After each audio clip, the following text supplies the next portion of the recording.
Rakesh is an entrepreneur who imports hand sanitizers and face masks from China. Procuring these products, especially during the pandemic, has been a challenge.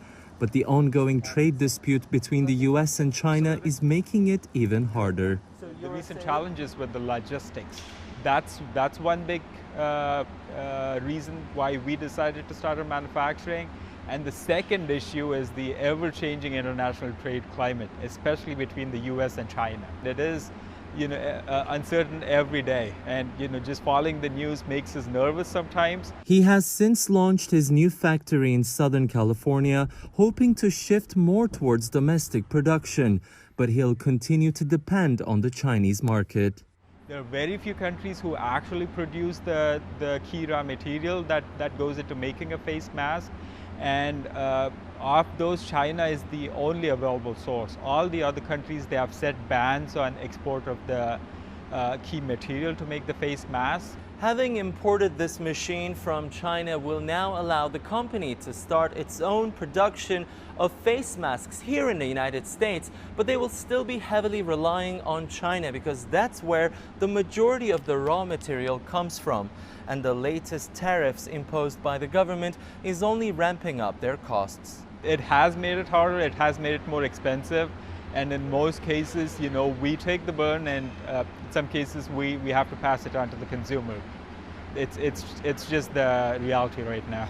That means much of the 25% tariff translates to a hike in prices, just when there is a surge in demand for these products.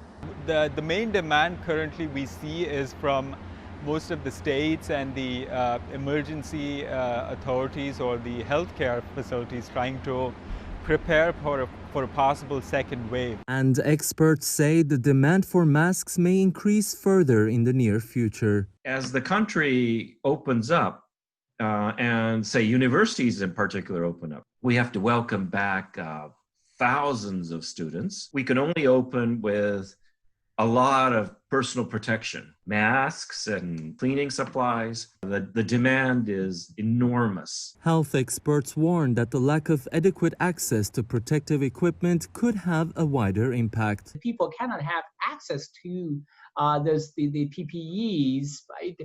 They're going to be more vulnerable, right, to the disease outbreak. Well, this is sort of unfortunate when you have a president that seems to value the spoils of trade war more than public health. Factories like this could be a critical source of supply for the much-needed protective equipment, but the ongoing trade dispute is only causing more harm to an industry already suffering from the logistical setbacks caused by the pandemic. It is Tianshan, CGTN, Garden Grove, Southern California.